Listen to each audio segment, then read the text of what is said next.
Так, Джиги, биыл жазда гардеробтарыңда не болу керек? Тыңдандар. Екі шалбар көп керек емес. Біреуі хб, біреуі лен болсын, біреуі светлый расцветка, біреуі темный расцветка болсын. Одан кейін рубашка алып тастыңдар көп қылып. Ақ обязательно. Вот қараңыздар, құрметті достар. Назарларыңызға лен варианттағы однотонный ақ расцветкадағы рубашкаларымыз келіп түсті. Одан кейін рубашканың түрлі түсті варианттарын алып тастаңдар. Лен варианттан бордовый болсын, темно-синий болсын, парламент болсын. Рубашка кез келген отырыс кездесулерге кете береді. Одан кейін бір екі тенниске алып қойсаңдар жетеді.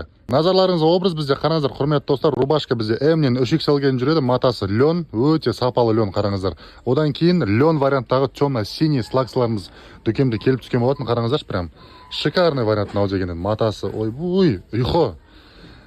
Прям свободно тұрады, притально да тұрмайды. Баги сізінде де тұрмайды, свободно, средний вариантта, средний зауженный, размерлер 30-дан 36-ға дейін. Тапсырыс беріп үлгеріңіздер, құрметті достар, дүкеніміз адресі Кенжехан 1, 12-13 қатар 3 бутик, асыр ерлер киімі дүкені.